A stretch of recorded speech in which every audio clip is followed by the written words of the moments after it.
Thank you for tuning in to another episode of InRange. I'm here in Langtry, Texas, the home of Roy Bean, or who is sometimes referred to as Justice Roy Bean, the hanging judge. I'm in front of the Jersey Lilly saloon, which is a place where he plied his trade. Roy Bean was born in 1825 in Kentucky, got into some trouble there and moved down to Mexico in 1847. While he was down there, he shot a man in a bar and killed him, and he was sentenced to hang. However, they did the math wrong. As a result, he didn't break his neck, but was strangling on the end of the rope. His friend came out and cut him down from that rope and saved his life, but he had scars on his neck for the rest of his existence. He then got out of Mexico and moved to Los Angeles. And while he was in Los Angeles, he got into trouble again and got involved in a duel over the love of a woman and killed a man there. He then decided he needed to get out of Los Angeles as well, and he moved to San Antonio, Texas.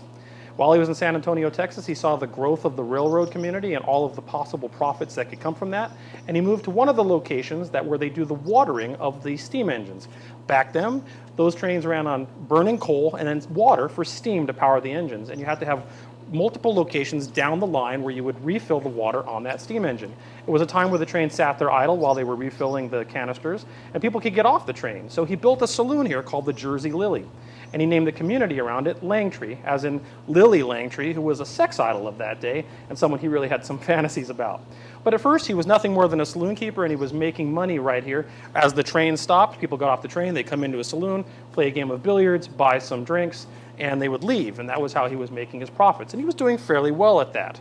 However, at some point, this community had no courthouse and no type of law around it whatsoever. And while Roy Bean had absolutely no legal background whatsoever, he didn't have a degree in law, never served as a lawyer, the community elected him as the Justice of the Peace. So he then hung up a new sign, Justice of the Peace, Roy Bean, and he became Justice Roy Bean, as well as saloon keeper of the Jersey Lilly. So during the day, when there wasn't a case to try, he would serve alcohol in his saloon to the people that were coming off the train, and he would try cases here as well. Now, he became very well known for his unique approach to law. So, for example, here's a couple of cases. There was one man who was deceased but being tried here for some form of murder, and he charged, or essentially penalized, the dead body of a $40 fine for carrying a concealed weapon on it. How a dead body is going to pay for that fee, I have no idea. In another instance, putting an example and an exclamation point on the reality of the Chinese experience as slaves under the railroad companies, there was a man who killed one of the Chinamen who was working on the railroad. And they brought him in here for a trial for the murder of this Chinese person. And Justice Roy Bean looked through the law books over and over again for precedent. And he finally came to the conclusion that you didn't kill a man, you killed a Chinaman, and therefore there is no way to charge you with murder for killing a man and let him off scot-free. Now, that speaks volumes to the reality of the Chinese experience in the early American experiment. The railroad company was not something you messed with, and you still don't to this day. They will get their revenge on you, and there's many experiences and examples of that back in the Old West.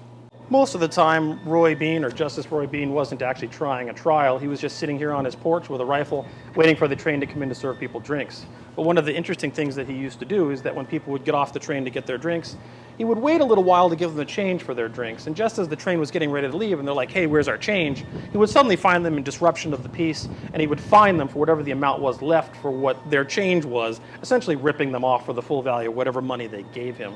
But he was the justice of the peace in the community, and there was nothing of any sense of law anywhere nearby other than him. And so they got onto the train disgruntled, being ripped off by Justice Roy Bean, but he made a healthy profit in the process.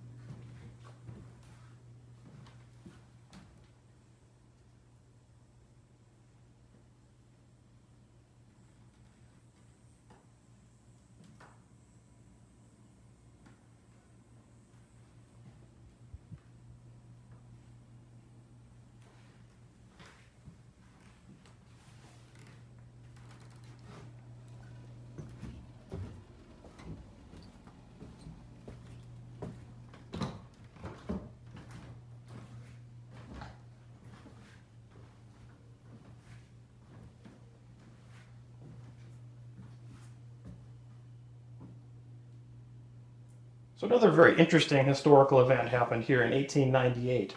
In 1898, Judge Roy Bean hosted a prize fight between Fitzsimmons and Marr. Now, at that time, prize fighting was mostly illegal, but to make it legal, at least according to him, he built up a sandbar in the middle of the Rio Grande River and hosted the fight in the middle of that sandbar. And since it wasn't on either end of the river, it was technically not under anyone's legal jurisdiction. Fitzsimmons punched out Mara in 95 seconds, and everyone had an incredible time watching this fight, and they came back to this saloon to celebrate it. But what's more interesting about this was not only his weird shenanigans about making the sandbar a place of illegal anonymity between the two banks of the river, is that Fitzsimmons versus Sharkey happened in 1896, and Wyatt Earp was the referee of that fight. And that fight cost Wyatt Earp a lot of influence in the community.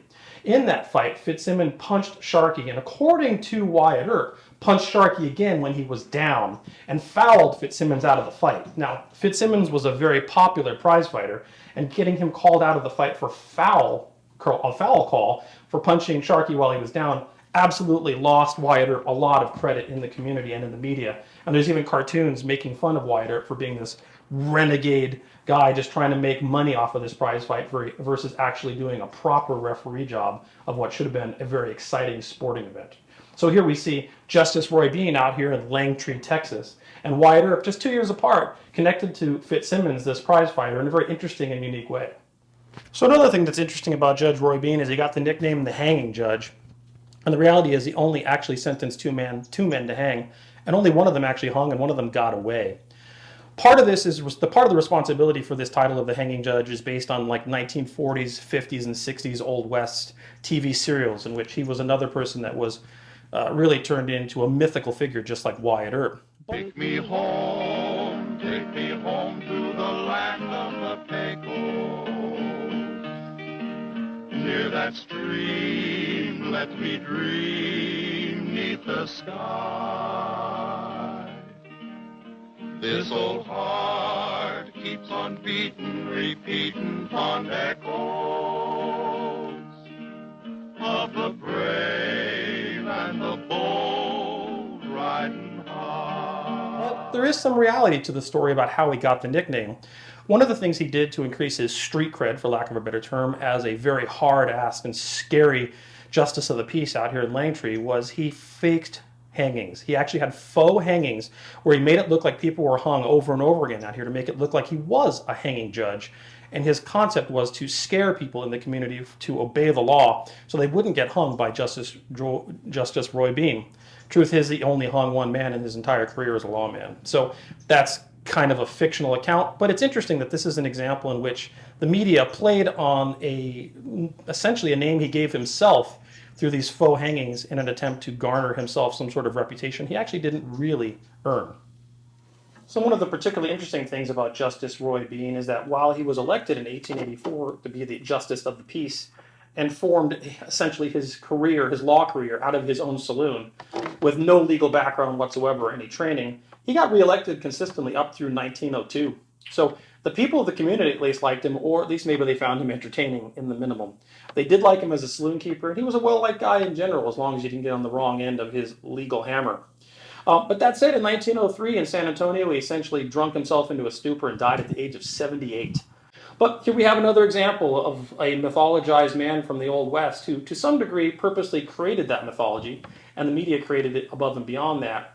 But an even more interesting story about the reality of the experience and how different the experience was for someone who lived in the Old West, whether they were a Chinese immigrant working on the railroad or not. So, guys, if you like this kind of stuff, please consider supporting us on Patreon. It's only you, the viewer, that can support this content. This kind of stuff doesn't get any type of sponsorship or advertising dollars, and nor do I want them. I want to be completely a crowdsourced, sponsored channel from viewers like you. If you are one, thank you for that. If you can't be, I do understand. Just subscribe to one of our multiple distribution points. Thanks for watching, and share with your friends.